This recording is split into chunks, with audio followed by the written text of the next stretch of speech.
I got a delivery today and I wanted to share it with you. It says sister. That means I have a sister that's all we call each other is sister. It's in both of our phones. That's how we contact each other. So I'm opening it with you to see what she sent me.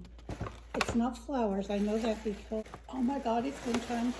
It's wind chimes. Woohoo, it's wind chimes. Oh my God. Oh my gosh. I definitely, after I get these hung up, I will show them to you. Oh my God, I'm so excited. I love wind chimes.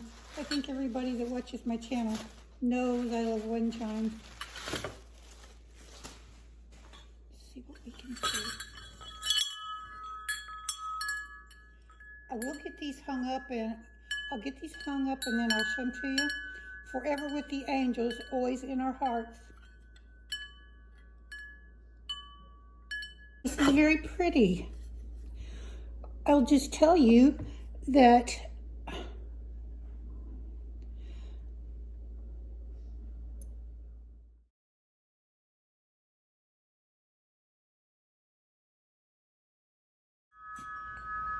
here are the wind chimes out of the package, and I wanted to share a few things with you. A year ago today, I lost my adult son to suicide, and I wanted to talk a little bit about some coping skills, because if you're watching this video, there's probably a reason. When it happened to me, I was searching YouTube to find coping skills, relief, how other people dealt with their grief. What I'm going to say to you is my opinion, not anybody else's. I want to say in the first year, I thought the grief would kill me. And at about almost 2 years, I stepped outside and the sun touched my face and it felt good and I smiled and I felt like at that moment I could survive and it wasn't going to kill me. It's a very lonely place to be because you're pretty much isolated and you miss your child so bad. There's nothing you can do about it. You can't change it. You can't get your child back. Sometimes you can't hardly get out of bed. But I want to tell you that my child died in 2020, right in the middle, well, that was the beginning of COVID, and he died alone in the hospital with me on the phone. That doesn't make it any different, my grief any different, I don't think. But I would like to say, if you're searching for counseling, everybody's grief is different. I'm not saying it's worse or less, but I do believe that in a support group, it should be, if you lost an adult child, maybe adult son, adult daughter, or if you lost a minor child or you had a miscarriage, if you stay within that group, I think you would get more personal one-on-one, how people are coping and dealing. And I'm just going to say, if you're in the beginning, I'm going to tell you that it takes a while. And there was a man that I asked on YouTube, his had been 10 years, and I said, do you mind if I ask how you're doing now? He said, it comes in waves. I really didn't know what that meant. I did know that sometimes I would go in this store and I would cry because I passed something that my son liked and it was uncontrollable. I thought that's what he meant about the wave. But in the store, at that time we were wearing masks, so I just went on about my business and I cried in the store. It gets lesser, not better. What I say is, you can't get your child back. Nothing can be undone. I learned to carry it. I learned to carry my grief, my loss, that I'm never going to see him again.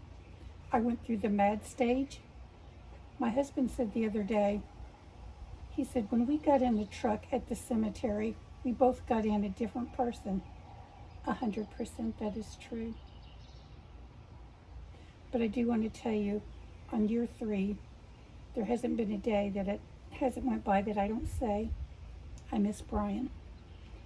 There is a link below of a tribute video that I made that helped me. Journaling helped me. And most of all, I'm going to say, the new people on YouTube helped me. I stayed very, very busy with my life. There were days that I didn't want to get out of bed, it's true. But most of the time I stayed so busy, and I still do. I go really, really fast. I accomplish so much in one day to try to outrun it still. Still, I miss Brian. And my sister sent these chimes, and that's why the video was like, oh wow, she remembered the day. But I told her, you know, last weekend was Memorial Day weekend, and I told her how hard it is to take flowers to the cemetery when you see your child's name on a tombstone instead of a report card, a diploma, something important, something that made you happy. It's hard seeing it on a tombstone. It's like it's not real. It's like it's a dream. And she sent me those chimes. And I would like, if you're here because you lost a child or you're looking for some coping skills, I really don't have an answer.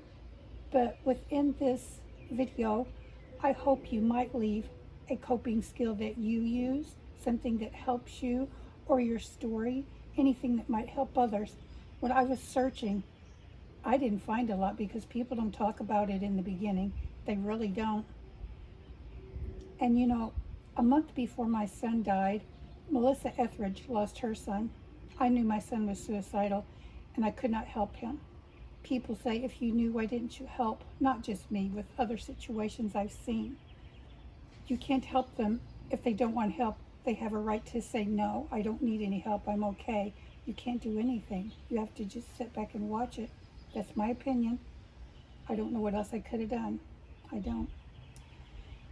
But I lost my train of thought, but that's okay. It happens. But if you could leave your story or anything that might be helpful to others. And I want to say that my husband and I did 8 months of counseling over the telephone because COVID was going on. And I'm going to say it didn't help. I do think one-on-one counseling, a group counseling with some other people who lost an adult child would have helped. But here we are, different people. We're doing okay right now at 3 years. We're doing okay. We're getting through every day. Every day we still miss him. But at 3 years, I'm going to say we've learned to carry it. On the outside, you might see look like a happy person, but if you could take off the mask. Also, people say, I can't imagine what that feels like. You can't imagine. Your brain won't go there. My brain wouldn't go there, even though my son was telling me. And we did have lots of inpatient care. He told me my mind still wouldn't go there. Don't ever feel guilty. You didn't do anything. You couldn't help it. Sometimes people, in their mind, life is so hard, they can't take it. I'm not okay with it, but there's nothing else you can do. So please leave a note below if anything helpful for others. And I sure appreciate you watching. And I think, I could say a lot more, but check the link below and you will kind of get the full picture. Thanks so much.